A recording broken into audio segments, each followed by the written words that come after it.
Hello and welcome back to Let's Go. With MSI approaching, I want to talk about the biggest storylines for the LCS teams heading into the tournament.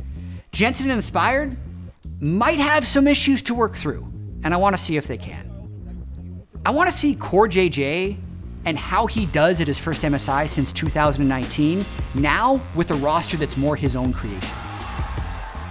Impact has been so dominant for so long, 12 professional years, and again is back in MSI. Also with Core JJ, who he made finals with in 2019. I also want to talk about, realistically, what success looks like for North America now that MSI is such a stacked tournament. So a lot to talk about. And I want to discuss it with some old friends.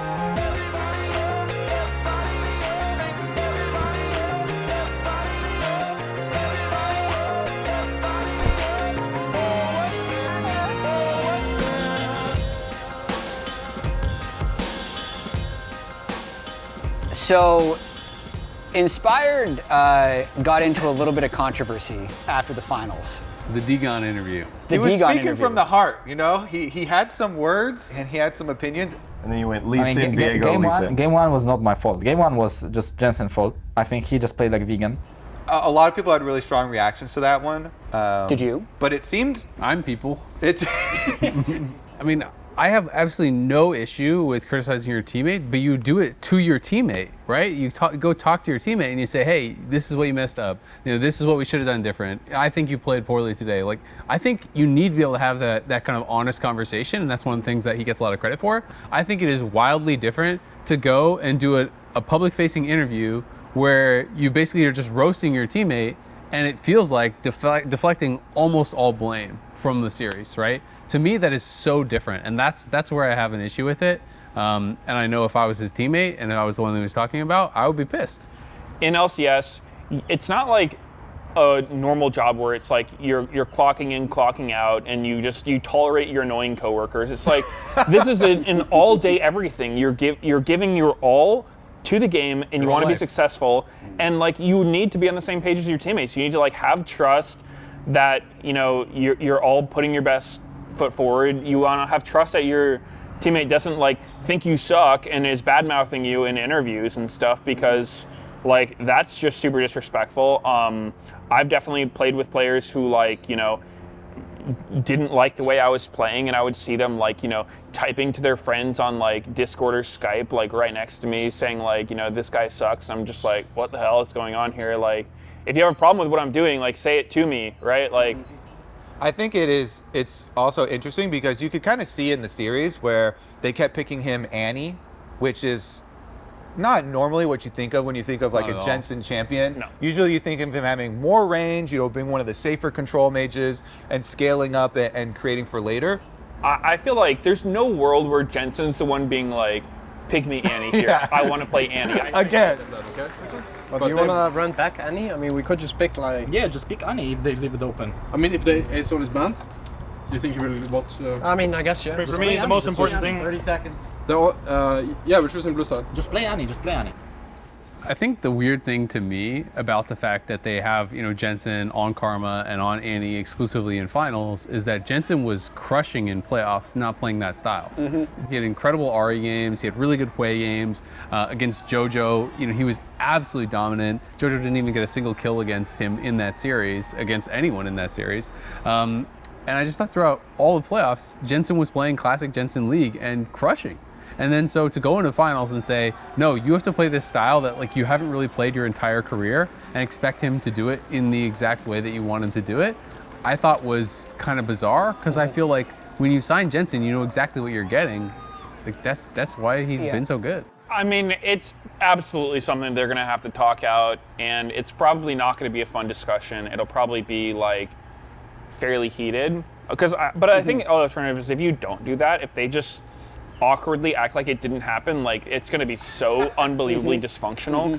Yeah, they're going to have to talk about it. They're going to have to work it out, and that could definitely cause some damage long term. Yeah, the most important thing out of this whole event that all fans are going to care about is how is this going to affect us for MSI? Yeah. Honestly, if we're going to make some bets though on will they explode at MSI, I feel like, and maybe this is some hopium, but I feel like FlyQuest are going to be able to work through this. So I think they will be able to mostly work through it. I don't know if it's going to be like, this is the galvanizing thing that takes them to the next level, but I think there will be an event. I think Jensen will probably have to be like the more mature one. I don't think it's going to be like, oh, he either cops all of it or he fights back. I think it's going to be somewhere in the middle where he has to actually forgive Inspired and the team for being so disrespectful to him publicly, but they're going to be in the play-in phase, right?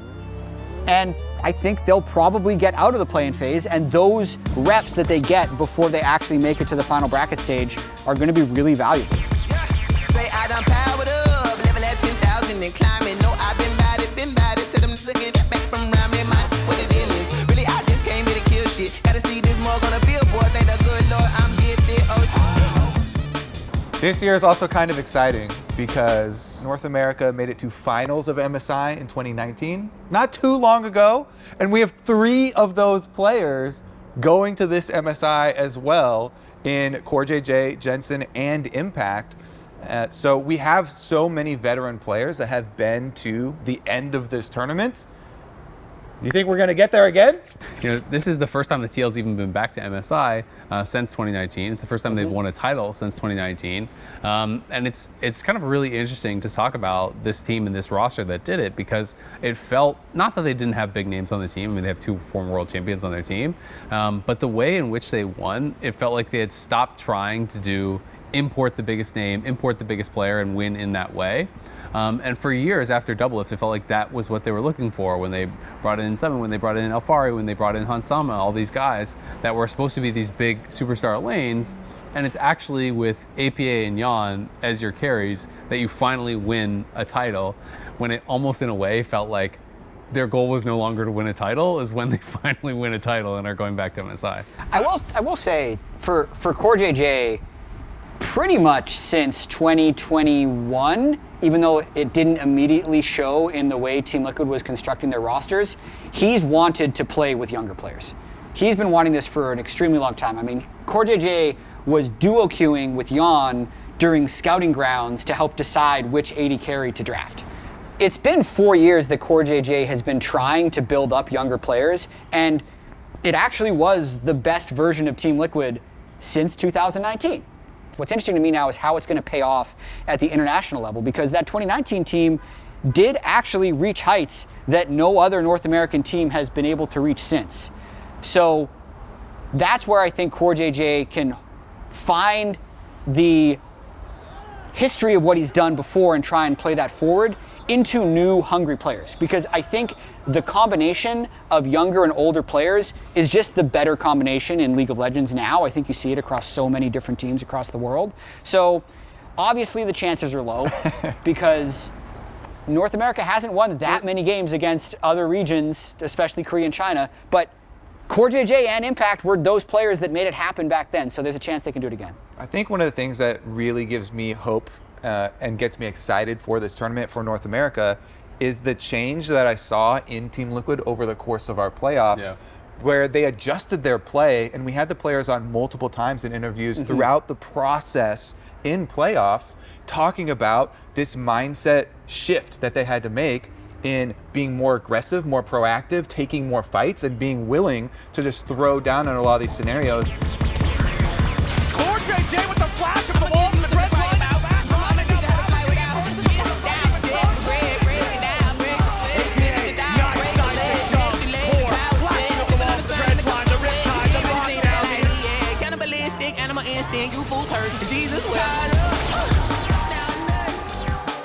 At a lot of international events throughout the history for North America, we have had to learn that at the international event while it is going on. So for Team Liquid to do that here already in playoffs, to me, is a really big step and makes me very excited. And at least for the record, to get to 2019 finals, they did have to beat the defending world champions Invictus Gaming. So we can hope for the magic. We can reach for the stars.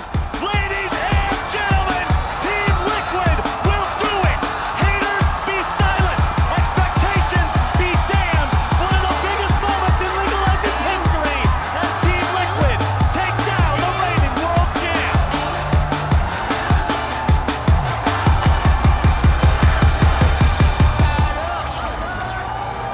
how are you guys feeling about Impact going into MSI?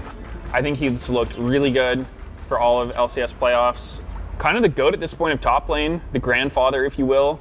Yeah, what do we think? I would want no other top laner on my team from North America other than Impact. If I'm going to an international event, that makes me feel the most comfortable. I have confidence in him to play multiple styles. I have confidence in his laning versus international opponents. I have confidence in his in-game shot calling and his leadership abilities, especially since both of our teams have younger players on the team to be able to nurture and get ready for, the level of competition.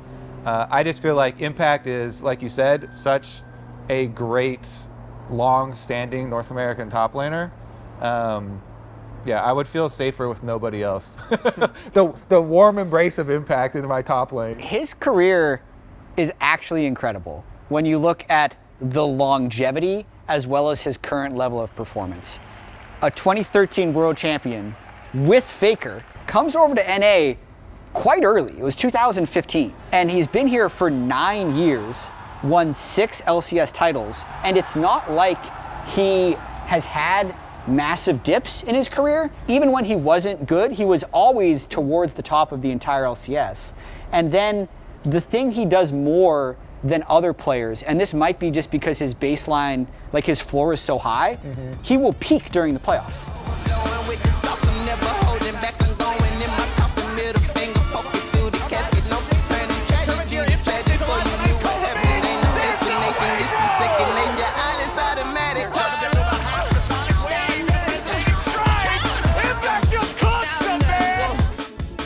I also loved his interview after this most recent finals because the narrative had been for Team Liquid, they haven't won since Doublelift left the team. And Impact's like, well, they also haven't won since I left the team. I think it was me. And I was like, well, he's right.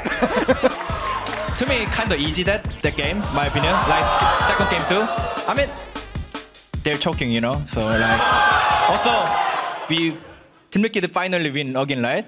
Because of me, I think.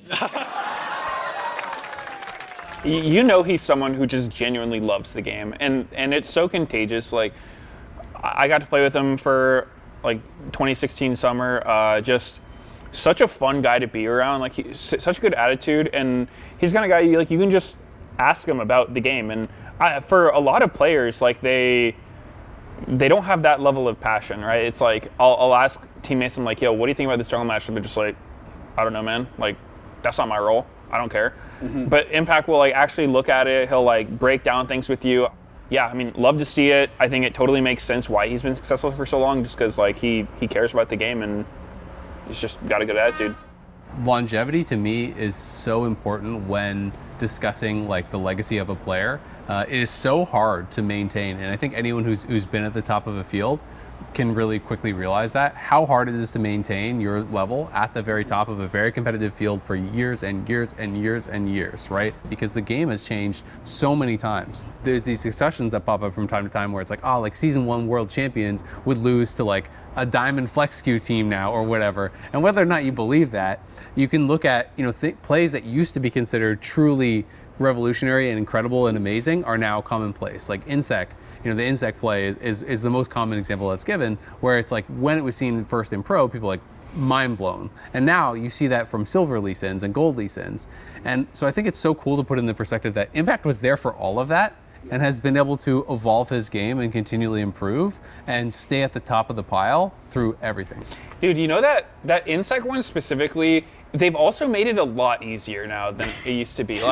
No, I'm serious. No, they seriously did. Go. I guarantee you. I cast the first Insec. All right, weird flex, but it's all good.